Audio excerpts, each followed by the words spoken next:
sky. It's a bird. It's a plane. Oh, it's just my dad. My dad. My dad.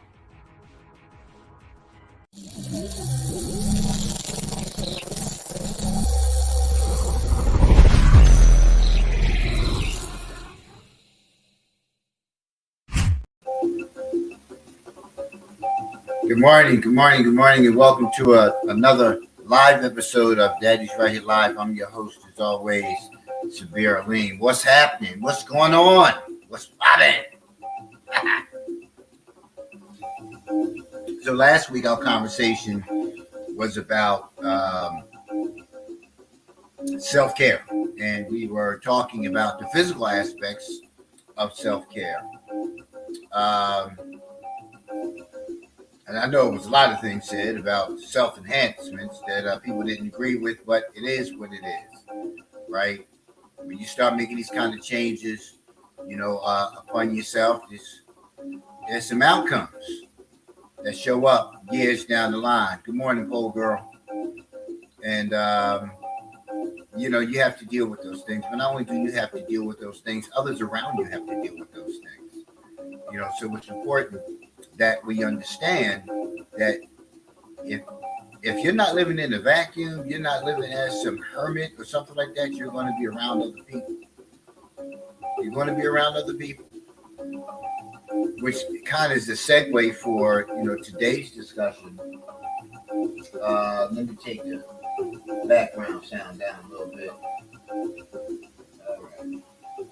Yeah, I like to have a little mood music, So, social self-care. What does social self-care look like? So let's go right on into the article. Socialization is key to self-care, but often it's hard to make time for friends, and it's easy to neglect your relationships when life gets busy. Life gets busy, but how many friends do you have for real? How many friends do you need for real? And if you're really not making time for these friends, then why are they even in your life? A lot of times we confuse friendships with just associates. We know each other. We have some things in common. We connect on some business stuff. We connect on some maybe fatherhood, motherhood stuff. We connect on those things. But the first thing you have to begin to look at is what you consider to be a friend. Who are you calling friends? Right? That's important because a lot of times you find out these folks are not your friends. Right? Yes, other people's stuff becoming yours. Absolutely. Because what happens is you begin to connect with people and you begin to absorb their stuff. Right? You begin to absorb their stuff because you're looking out for them. But, when you find people in a particular space, if you don't find them working on that space that they're in, right, you need to leave them there because they're going to drain you. So you need to take a look first and foremost who's around you. Close connections are important to your well-being. The best way to cultivate and maintain close relationships is to put time and energy into building your relationships with others. It's important to understand, right? You want to build relationships with others. Sometimes the relationships that we fail to build with others are usually the most important ones to us because they fit the mold. They fit into our agenda. I always have an agenda. I don't care where I am, who I'm with. It doesn't matter.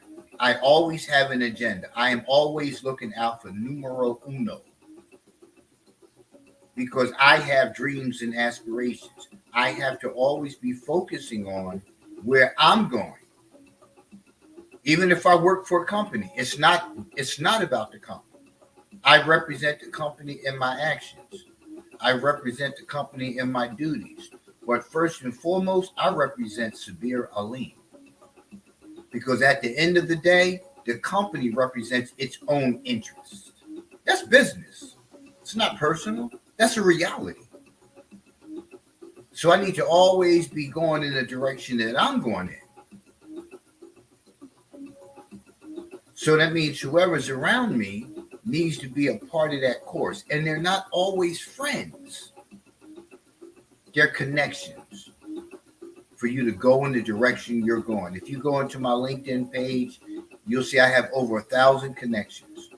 You know, people who I can reach out to, people who can reach out to me for varied things. I just got I was just inboxed the other day on LinkedIn.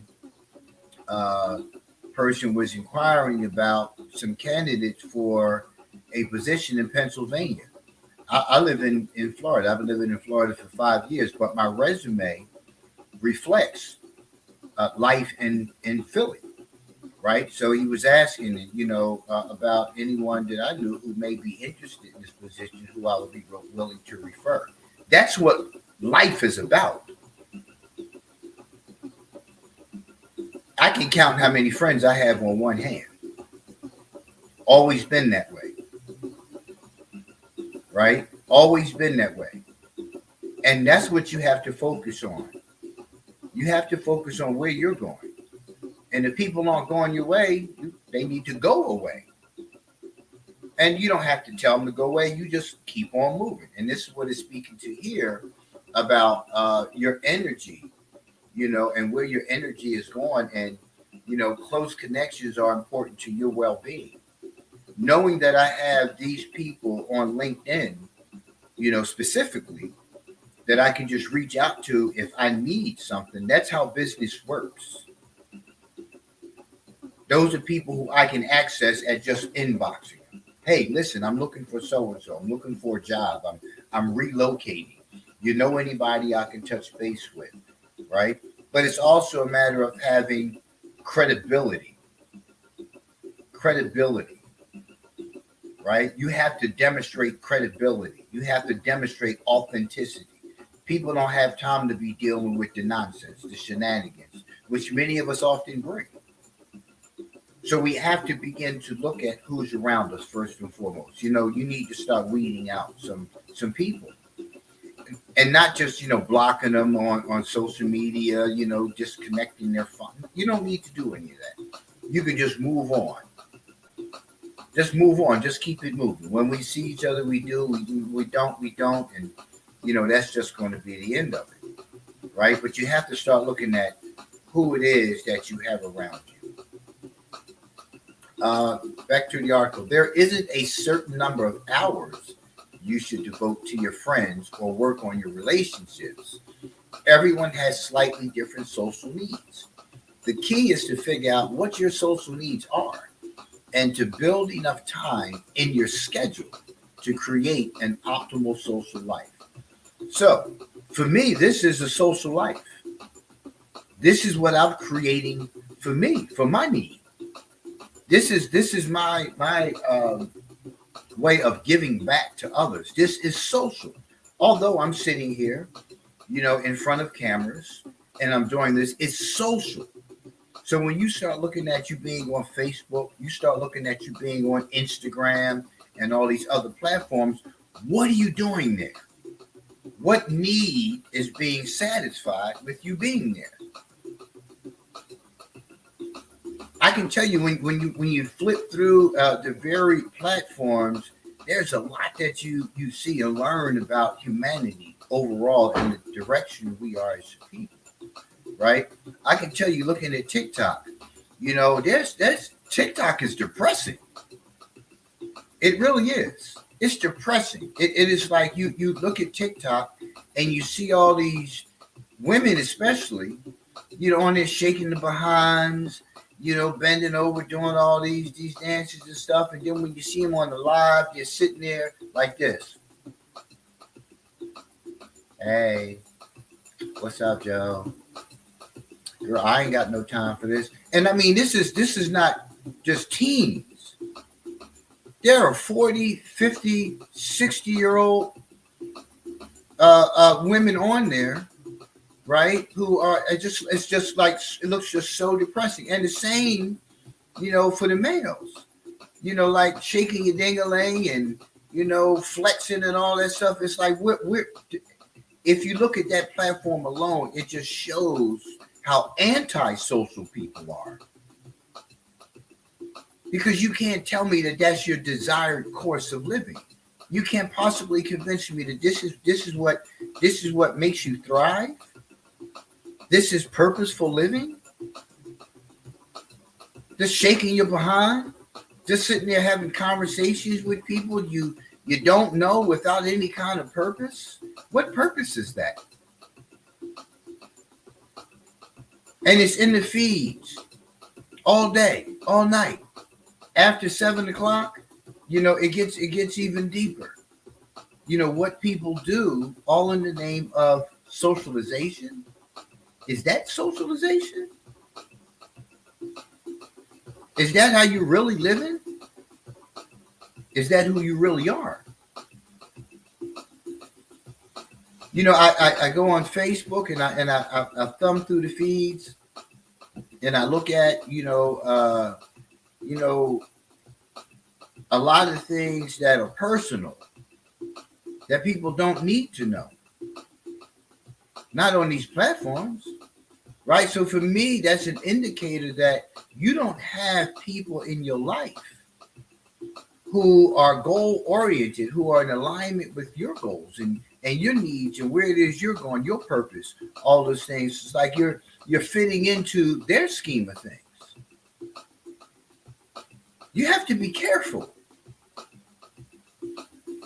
Because if you're not on course, it's easy to get sucked into somebody else's thinking, somebody else's doing. It's real easy to get sucked in.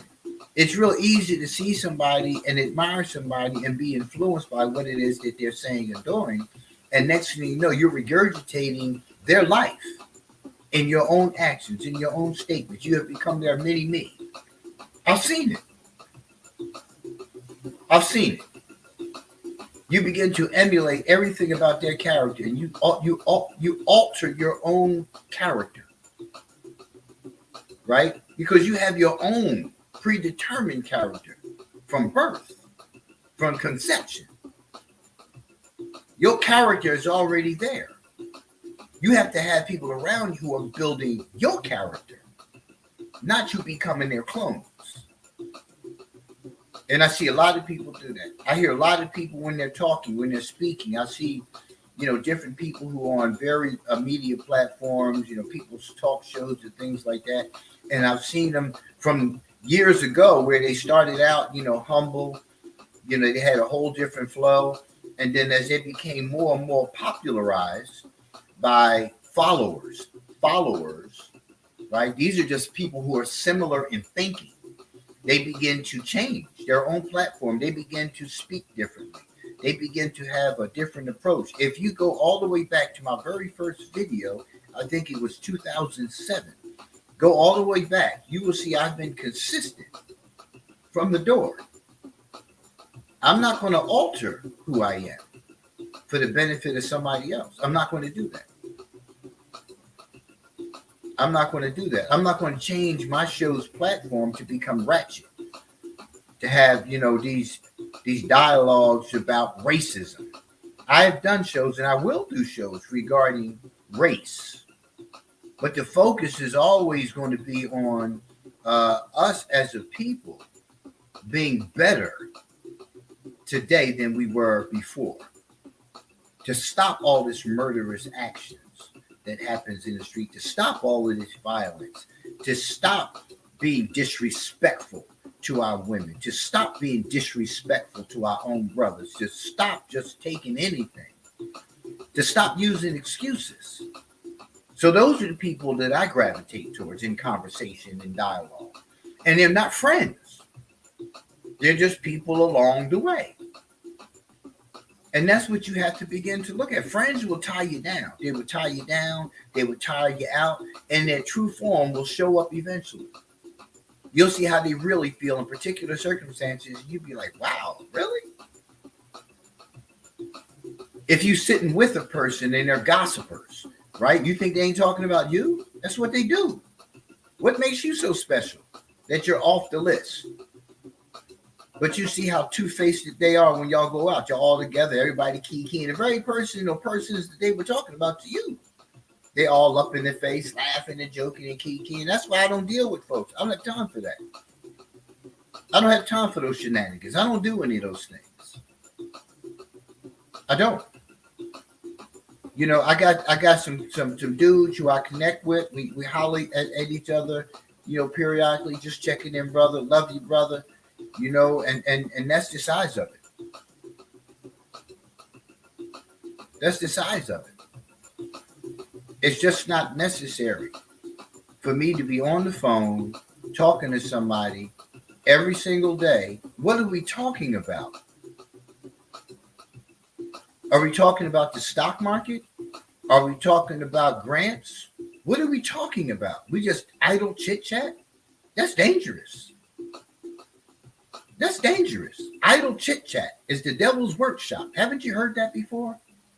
You're just sitting around talking about people. You're sitting around talking about nothing. Nothing, no productivity. And you think your life is going to be productive? For real? That's all you know how to do.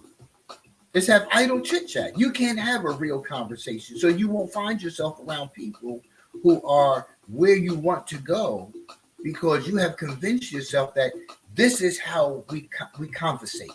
This is how we conduct ourselves. I learned how to be a professional early on. My mother taught us how to speak properly. My mother stayed on us about our writing. So she was already developing professionalism within us. Right living, right conduct. Yes, ma'am. No, ma'am. No, sir. Yes, sir. No.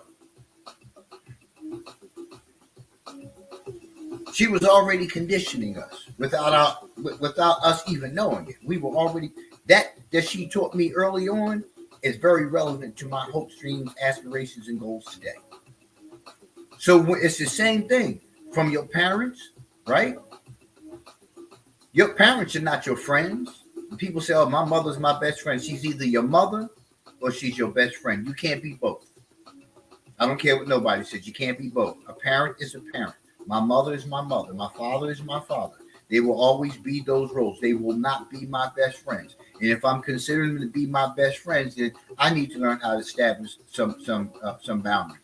It sounds cute when people say, oh, that, you know, my father is my best friend. No, your father is your father. Can't be your best friend. Parents can't be best friends to their children. It doesn't work that way. So you have to look at everybody who's around you. What other family members do you gravitate towards? Who inspire you, who motivate you, who encourage you. You're going nowhere if you don't have these people around you. You're going to always feel depressed. You're going to always feel like you're walking in quicksand because you don't have the right people around you, because you're not going to the right places to exercise that which resides within you that you're trying to bring out. They can't do it at the club. They can't do it at the bar. They can't do it. They can't. If I'm at a picnic, I'm focusing on the picnic. If I go to a picnic, if it's a family function, I'm still in professional mode. I'm still in clinical mode. I'm still in mode of moving and gravitating towards right living. It's a practice. It's an exercise every day. Right? So, yes, I can have a great time when I'm with the family. We'll bust it up. It's always, you know, a good time to talk about, you know, old times, what we used to do and the crazy and stupid stuff we used to do and looking at where we're now. That's productive. That's what family does when you haven't seen each other. You catch up. But when you're sitting around, you just gossiping, oh, you don't call nobody. Well, I've had the same number for just as many years as we've had a relationship, and I haven't gotten a phone call. That's one of my most annoying pet peeves. Like when people say, well, you don't call nobody, you done got new. Yes, I've gotten new, but you can call me too. Right? So you have to be always focused. Always focused. Stop wasting time just getting dressed, spending your money, your time, your energy just going to places just to hang out because your friend ain't seen you a while. You ain't seen your friend in a while. And no sooner than that friend you ain't seen in a while and you get together and start talking, what happens? The same old thing. The same old thing. What are you in that friendship for? Why is it a friendship? Morning, Samaki. So it's a lot. It's a lot of things that you have to start looking at in terms of who's around you. You have to come to understand that there's a lot of wasted energy in a lot of relationships, right? And that's why you don't have them today. That's why you don't hear from them. But when we're talking about connects, like for instance, Sister Samaki, I can call Sister Samaki up and say, "Hey, sis, listen, I got this ailment," because she deals with the herbs and stuff, and she's knowledgeable on that. Sister Samaki and I are known each other for years. She doesn't talk to me every day. I don't talk to her every day. But if she needs something, she knows she can pick up the phone and say, "Brother Sabir, can you?" And I got you. I know that if I holler her, Sister Samaki, I need some, I know she got me. Those are connects.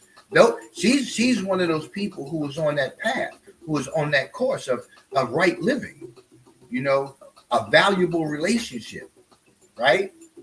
A valuable relationship. And that's what you have to begin to look at. How many people can you call upon after not talking to them for years, after not physically seeing them for years? How many people can you connect with right now? We're not talking about, I need $1,500 because my rent is behind. No, we're not talking about that. Like I'm looking for employment, right? I live in Florida, and somebody's asking me if I can make a referral, for a job opportunity in Pennsylvania. I live in Florida. But again, that's what you want in your life.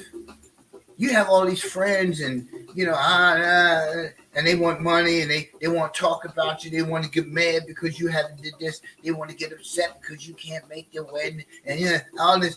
And it's stressful. It's stressful. Keep your feet moving. It's like running backs. They tell running backs, no matter how many times you get hit, how hard you get hit, keep them feet moving. Because sometimes when you keep them feet moving and you getting all these hits, you break free and it's all green. And there's the goalpost.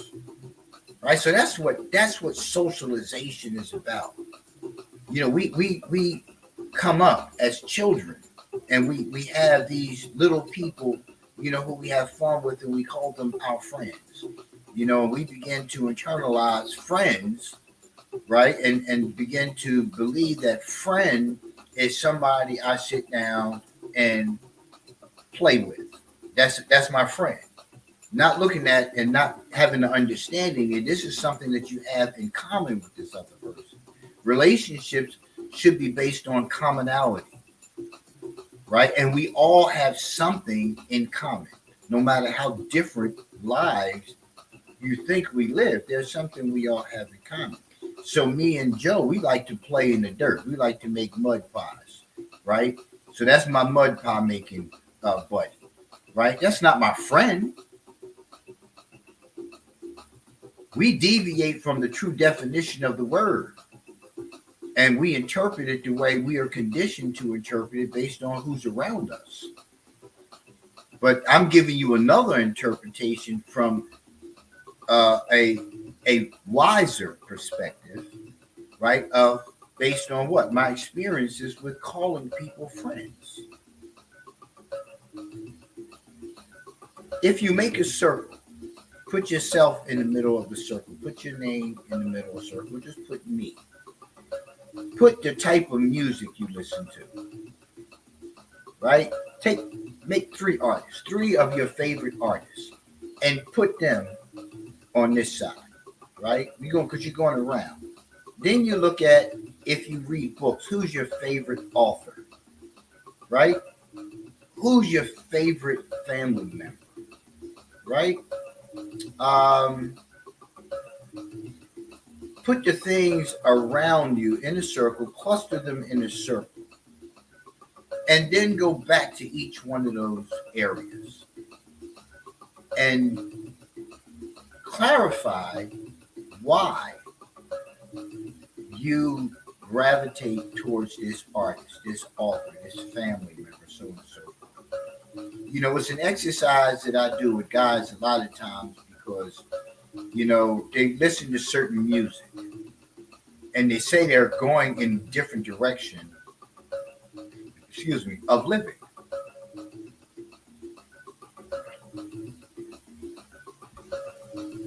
But most of those artists that they're admiring, right, are not in alignment with their desired goals. They don't know anything about the artist's personal life. They don't know anything about the fact that this artist is just that, an artist that they are performing. And as we have come to learn over the past 5 years, most of these dudes ain't really thugs and gangsters. It's the industry makeup. It's a show. And now they're really flabbergasted. Be like, what you mean? He ain't no real G? Yeah. Hey, girl, mom for life. So it's a dog and pony show. So when you start looking at all these areas that you put around you of people who you have, salam. When you start looking at everything that's around you and everyone who's around you, ask yourself, where are they valuable to you? Because I told you in last week's show, when you look at moving forward and looking at your hopes, dreams, and aspirations, you look at all these things around you that you're wasting energy with. You're wasting energy. You get a different vibe when you go to a jazz club, to a spoken word event, than you'll get when you go to a hip hop event. Because especially with today's hip hop, if it ain't old school hip hop, you're getting absolutely nothing. Right? But look at each one of those venues. In each one of those venues, you have different groups of people. You have different groups of people. And they have a different vibe. So if you want a vibe of peace, of relaxation, that's void of shenanigans, ratchetness, right? These folks in these particular places are doing things besides just in this vibe. There's yoga, which is relaxation, right? Which is important because you need to learn how to quiet the mind. I'm sitting here talking right now, reading something else, listening to music, staying focused on the subject matter that I'm bringing to you, thinking about the circus that we're going to this evening, thinking about what I'm going to have for dinner, thinking about another album that I'm working on, it's all happening. Because I'm an intellectual, that's what I do. But I also understand the need for quieting the mind. I sleep at night with like rain, the sound of rain, thunderstorms, other sounds, different sounds, different. The low, what they call the low. I can't think of it right now. But you listen to different music, and it has that vibration, which feeds a certain portion of your spirit because we're electric. So you listen to these different levels of sounds, which take you to a different. It's like a transcending, right? And this is necessary for the human psyche. So you have to start looking at people who you're around and exactly what it is that you're getting from these relationships. Back to the article. To assess your social self-care, consider. Are you getting enough face-to-face time with your friends? Are you getting enough face-to-face time with your friends? Not FaceTime. See? Face-to-face time. See how our language has already changed? See how they have titled things and labeled things and identified things? It's a Jedi mind trick. So you say, well, we're going to FaceTime each other. So that tells you that we're having face-to-face time. No. It's conditioning us to be more and more anti-social than it is teaching us and conditioning us to be pro-social. It's anti-social. You can be glad to see a person's face, but face to face is really spirit to spirit. I can touch your hand, I can give you a hug.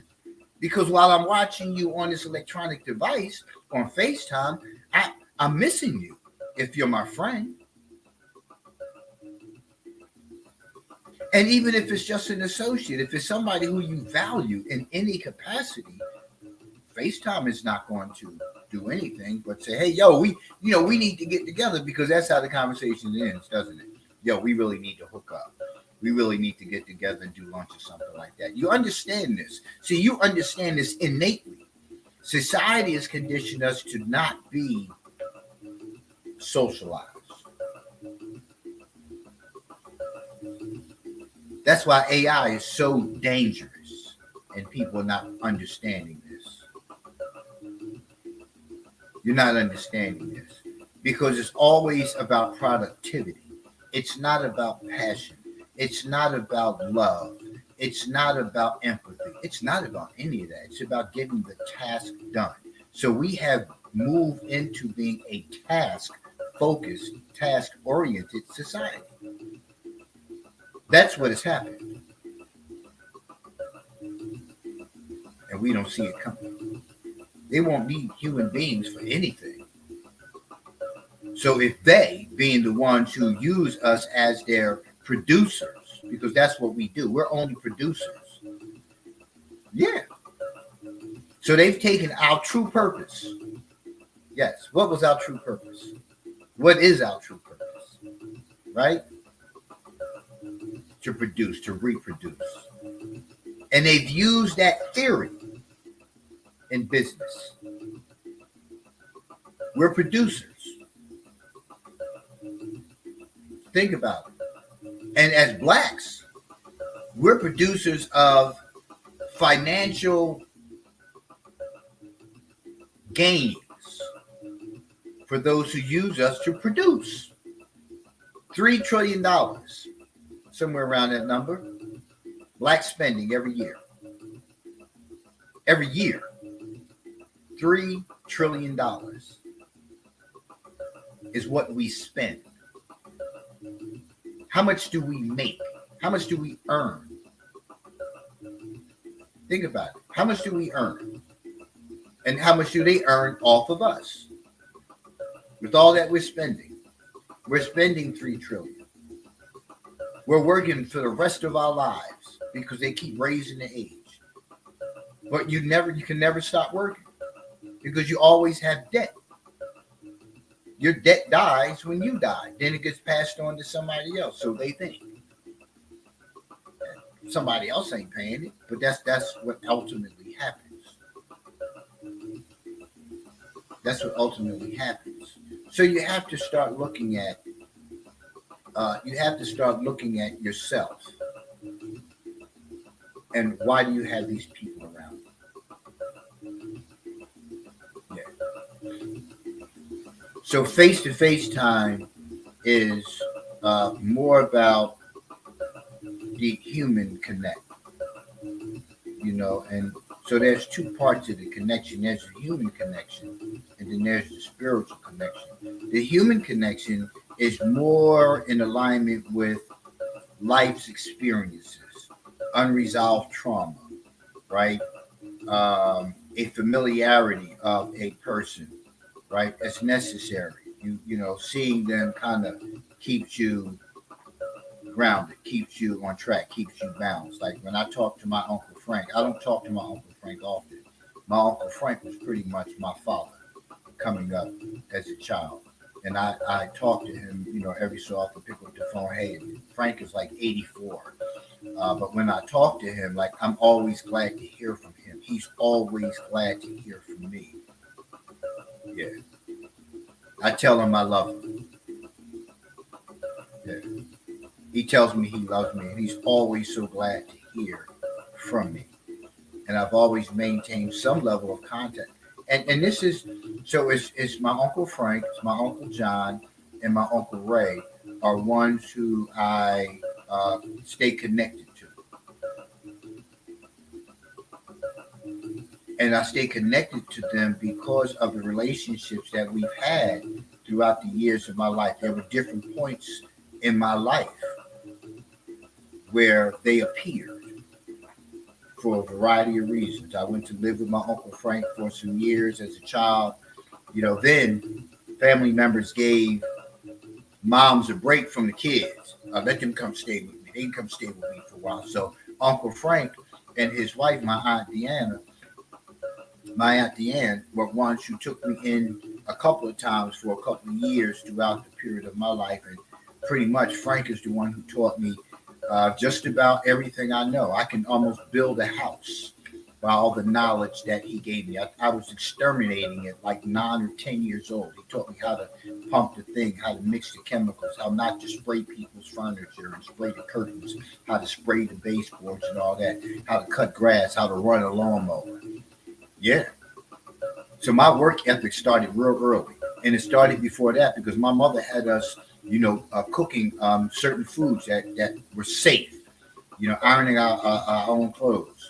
Right, I was the same age, 8, 9 years old, standing up on the crate because my mother worked a late shift. So she would leave things out that we could cook, that we were safe with, and taught us about the significance of fire because we were using gas stoves. You weren't using electric, and teaching us how to do all those things. So those conditionings were important. It's still important for today. So for me, entering into a relationship with a woman is a matter of, I know how to cook for myself. I know how to iron my own clothes, and I really don't like anybody ironing my clothes, right? I've had somebody iron my clothes twice, right? Twice, as an adult, twice. One time it was because I had an audit coming up the next day, and I worked all night, so they had to press my stuff and bring my stuff to me. The other time I had to go to the hospital, right? Because I forgot what happened, but they had to iron my clothes. And so, because I wasn't going out wrinkly, I live in Florida now. I'm wrinkly dinkly. I throw on the wrinkled shirt, wrinkled shorts in a minute now. But, other than that, I iron my own clothes. I know how to wash clothes. I know how to do everything because my mother taught us how to do those things early on. My Uncle Frank and my Aunt Deanne, they reinforced those same responsibilities, getting up Saturday mornings, cleaning the house because we all lived in the house. Therefore, we all had a responsibility to maintain it, right? So wasn't no going outside, none of that, it just wasn't, right? So all of those things, those values, those beliefs were instilled. And you have to look at who's around you who is helping instilling those things within you. I don't need anybody around me to tell me, you need to do this. I don't need that. I didn't ask you for that. Right? Need people who are like-minded. I'm an adult, I'm not a child, and I'm certainly not your child. And you have some people in your life who talk to you like that. Y'all know y'all do. You have people talk to you like, oh, you need to stop doing this and you need to stop doing that. Yo, dude, you need to. No, check this out, bro. You need to go on about your way. I'm not your child. I didn't ask you for any direction, right? You have an opinion, keep it until I ask for it. I mean, real rap. That's real rap. Oftentimes, we don't see, and that's what was one of the biggest turnoffs to me with religion. Because everybody want to tell you this is wrong, you're going to get punished because of this. You're going to get, no, don't do this. Stop doing that, because it's not the way you go. People have their own course of action and they take their path based on what presents before them. You can't make somebody take a different path. And you'll have people in your life who always want to tell you to take this path, to go this way, to do it this way, to do it that way. You have your own course. It's just like when you have unresolved trauma.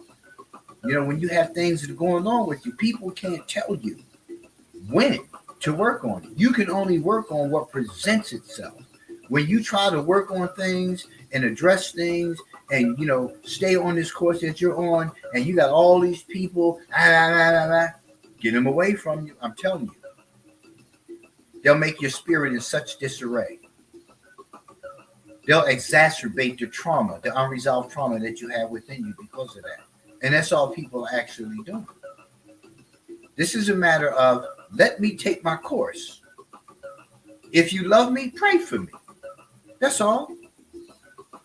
Pray for me to stay the course. Because any day above ground is another opportunity for me to help somebody else. When I help somebody else, I'm helping me. That's what servitude for me is about. So we have to begin to look at who's around us. You know, we really have to take a hard look at the people who we constantly stay in touch with. Why are we doing it? And a lot of times, familiarity of relationships is also the most dangerous because you're holding on to old baggage. You're holding on to old baggage. And sometimes in order to be free from the unresolved within you, you got to cut some people off because they're really just reminders. They're really just reminders. These are people who, you know, sometimes they stay stuck in that particular area. And because you call yourself supporting, you know, one another, you know, you're supporting that person right now, but it's helping you stay stuck. Because they're not trying to get off that track. They're staying on that sticky pad. And they keep taking you right back to the unresolved when you trying to make resolve with that. So some people you just have to let go. You have to move on. Listen to what I'm telling you, right? Erykah Badu, she what that song, Bag Lady, you gonna hurt yourself, carrying all those bags around, right? She's talking about the nickel bag lady and all this other stuff. If you're trying to free yourself, and I probably had the words wrong, sorry, Erykah. But I'm saying all this to say that when you are going in a particular direction, you have to see the baggage that you're carrying around with you, not your baggage, right? The baggage of others. The baggage of others. How valuable is that relationship for real? That you keep saying, that's my homie, that's my dog, that's my friend, that's my ride or die. How valuable is that relationship in terms of where you're going?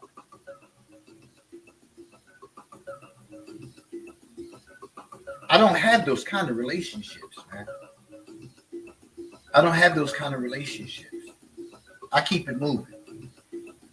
You know, as a person who started a nonprofit, Daddy's Right Here when I started Daddy's Right Here, I started Daddy's Right Here in 2006 is when I became nonprofit. Yeah, because I finished up my master's program and Daddy's Right Here was hinged off of my thesis project while at Lincoln University getting my master's. So in 2006, I started the nonprofit.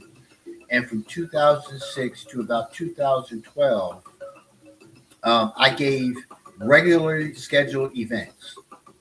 Yeah. And when I gave my events, I went down my list of those who were connects. And I invite all those connects to come and present their services, you know, to anybody who came in attendance, right? And the outcome was always a matter of them not reciprocating as such, you know, or finding out that they were having sidebar conversations. What's going on? Life, money, problems. You know, looking at people become envious of the draw that you have. And I'm not that arrogant to believe that I'm the best out there, but I'm good at what I do. And I don't bring you false information. I don't bring you false hope. I'm not coming a fake, a fraud. I'm not coming that way. I'm coming directly, you know, to you and telling you just the way it is. Right? Because we have too many frauds standing in front of you and they're just standing up there trying to sound good. Nah, this comes from my life. This comes from my heart. This comes from my spirit. I don't have time for the extra stuff. But I started finding out who was who, man. You know, because I invite all these dudes to participate, you know, in my function, not looking for anything back. But damn, you have functions and I'm not even part of it. I don't even get a flyer. Yo, come on, you know, come on through. You know, so I start cutting people off. I'm giving them an opportunity. I'm giving them a platform. And then the other part to it is, if I'm putting you on an agenda for something, you should be like making sure your followers are part of that. Like, yo, listen, I'm going to be at, you know, the daddy's right here, you know, John, and come on through, man. And listen, even if you say, hey, come check me out, that ain't being selfish. That's business. That's business. But we do that together. I cut off a whole bunch of people, man, quickly. Like, whoa, what? And then you know, you have certain relationships with people. Like I had one dude who I was doing some business with. You know, they was part of, you know, what I was doing with Daddy's right here. I met another brother who we were in the same circle as far as Islam, and you know, the brother was doing some things with youth, and he you know, he wanted to come holler at me, so he came over and we met. We sat down, you know, busted up, you know, had great conversation and made some plans. And I think about a week or two later, I went to the brother's function, and the brother was real new. And then I saw another brother there who, the brother I was telling you, we were, you know, we were doing things together. I was invited to participate in things. And he was new. I said, oh, okay. Gotcha. Cut him off. No, I ain't do one for that. Cut him off. So you got to really see who's in your circle. You got to really see who's there for you. You got to really see when the stuff hits the fan, who can come through. Because if I can't come through for you, I'm going to refer you to somebody else. That's who you want around you. When you peep somebody's card that they are faking a fraud, cut them off immediately. I'm telling you, cut them off. Don't put that on your spirit, because you're going to set yourself up, because they're going to do you dirty. And then you're going to be all up in your feelings, but you knew. It's the same thing we do in a lot of relationships. We see the red flags and we turn to green for our own benefit. Don't do that. Don't do that, because you're going to set yourself up. You're going to find yourself almost where you want to be in a particular situation. And then that person who you connected with, that you saw the red flags with, they're going to be the ones right in there to smack you back down 2 steps. Because of their fraudulent characteristics, right? And they have it with others, right? They're going to drag you into the fraud crew, the fraudulent group, because that's how they thrive. They draw good people in, and they're frauds and they're fakes, and they get good people who are doing their thing, and they bring you in, and you later find out how fraudulent they are. I'm telling you about business, man. We're talking about social self-care. That's what this show is about, social self-care. It's just a reality, man. Unfortunately, for many of us black-owned operators, we do each other so dirty. We're so envious and so jealous of one another. I had people who had fatherhood programs, right, who I was bringing into my fatherhood venue. There's enough fathers out there for us all to be able to help. Why would I not? Right now, we do the same thing. Nah. That's stupid. That's how you develop and build co-ops, right? Didn't we do that when we were living dirty? I know I did. Yo, I ain't got nothing. Yo, you holding? Because I ain't holding, man. We're going over to see Mike. That's how business was done in the streets, right, wrong, or indifferent. That's how business was done with us back in the day. Today, it ain't none of that. Nah, I ain't got to come back in the hour. Main man standing right there, he holding. That's why these dudes that I be working with that come through these prisons, I'll be saying like, yo, you sold drugs, you have business savvy. Start taking that savvy and learn how to be legit. Because running a corner takes work. You ain't just standing there. Somebody holding this, somebody holding that, somebody watching this, somebody going to get this. I ain't got time to go get this. Somebody spot me to run over real quick, go to the bathroom. That you got the alley, whatever. You all that organization. That's business organization. Yeah, I'm not that guy. You know, I'm not that guy. So you have to look at everybody who's around you. My life is peaceful because I keep that shenanigans stuff away from me. Don't bring it. I don't do drama. I don't do theatrics. I ain't doing the fake fraud stuff. Don't come to me talking about, whites this and white that, the white man this and the white man that. I don't listen. I'm not for what? I'm 63 years old. What am I sitting now still having a conversation about we were once slaves? I learned that when I was knee high. Why are we still having that same conversation? Our conversation should be focused on productivity, on growth, development, getting that back, getting together. That's what our conversation should be about. So I'm just not that dude. I'm not that dude. And I keep myself from being that person, who falls in line with all that stuff because I don't have them people around me. Dudes start sitting around talking about the white man this and the white man that, and and we this and you hit a nigga, kill a nigga, not that. No, get away from me, man. Get away from me with that. Because I'm gonna get away from you. Because it's not gonna be a good outcome. Because I'm gonna intellectually check you, you're gonna get in your feelings and it's gonna turn into something else. Because you can't handle what I'm giving you. Right? That's why we have so many violent instances that happen. Because a lot of folks out there just don't have the intellectual capacity to have a conversation, to disagree without being disagreeable. And it turns into dislike. That's not what it's about. You buy a lot of products every day from people who don't like you. It don't matter, you still buy their products. You racist, that's on you. That's between you and God. That's on your spirit. That ain't on mine.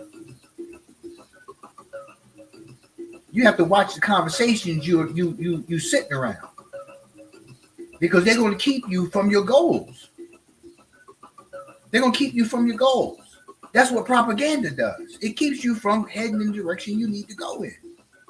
That's why it's designed. Keep us pissed off. Keep us hating each other. Keep us looking at each other sideways. That's what propaganda does. Right? You start hating each other. You start hating yourself. Yeah. Then you sitting around folks who just complaining. I done marched. I done sat at tables, and I've seen the same people show up at the tables. I've seen the same people show up at the march. Oh, I'm sorry. They don't all show up at the march. They show up at the beginning of the march when the cameras are usually there, and then they fall back and you don't see them in the forefront. And then they drive their cars to get to the other end, which is the intended destination, so they can be in front of the cameras. Oh, I've seen them. They know who they are. I know who they are. You know who they are. But you still give them hand claps, don't you? So this is what social self-care is. Social self-care is stop going along to get along. Stop falling prey to the propaganda that even we perpetuate amongst ourselves. And we're setting ourselves up. Like with the Democratic Party. I'll leave that on the table.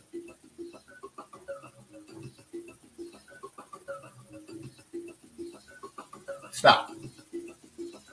Just stop. Get away from me, folks, man. We're coming to the end of the year. By God's grace and mercy, we'll see the next year. But don't leave out of this year. Right? And come into the next year with the same stuff, man. Get rid of people. You trying to go somewhere, get rid of people. They ain't gonna do nothing but keep on twisting one up. Stacking shots. Talking about the same stuff over and over again. I can tell you right now, I can go back to some of my old stomping grounds and I see some of the same old people who are my age and older still doing the same old things. Still talking about how many. Still talking about what's up, bro. Yo, you got half on this thing, man, and still talking about yo, man. Yo, we gonna step the dude later on, and they still doing the same stuff, man.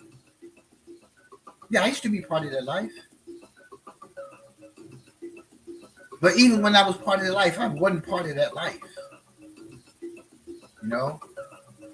I wasn't. I fell prey to it. And I got my behind up out of it. Right? So, don't let my professional demeanor fool you. I always tell the dude, don't let my shirt and tie confuse you.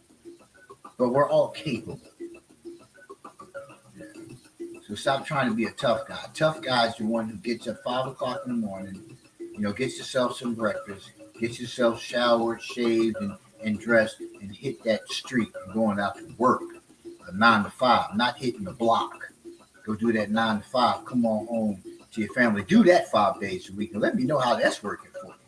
Yeah, that's work, right? It's work. That's a tough guy because you have to deal with everything. Everything.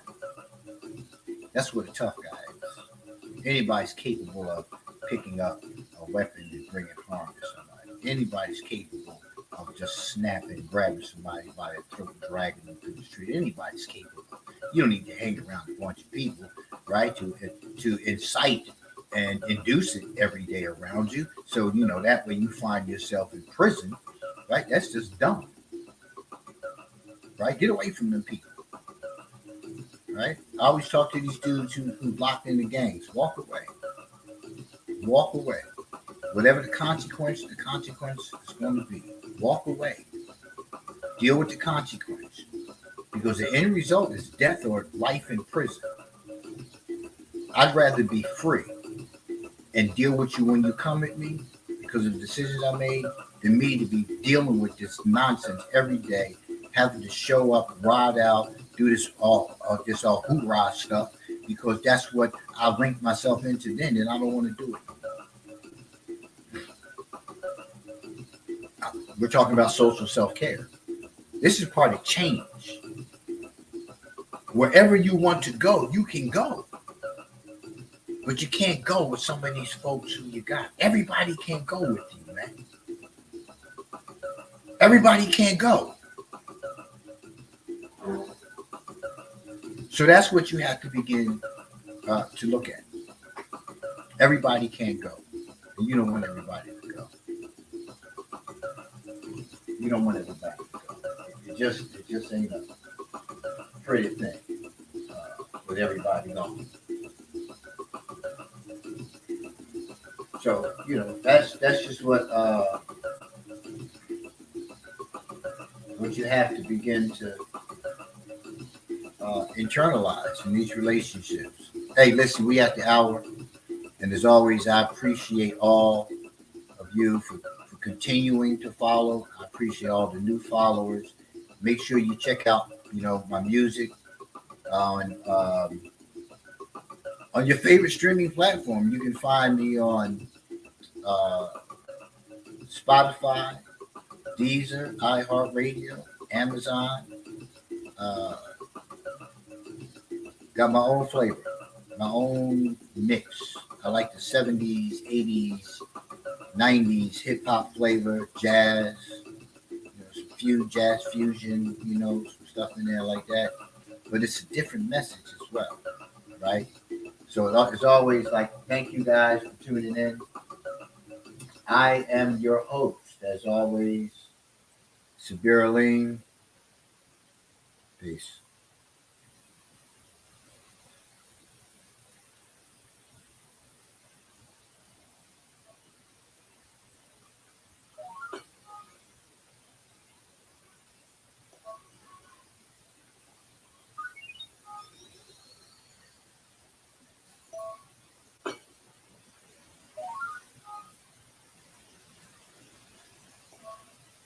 Nickels and dimes in my pocket. somewhere through stripes. This game ain't social media where you're looking for life. This is my second single that I released back in 2011. The title of this song is Poetrical. To the Asian eyes, like yeast for baker, climbing the ladder with swiftness and ease, spreading through the community just like a damn disease. What I do in office, minimal messages sent to you, subliminal, taking what's not mine, criminal, the game I play, political. What I do in office, minimal messages sent to you, subliminal, taking what's not mine, criminal, the game I play, political. Think you know me? Not on the same level.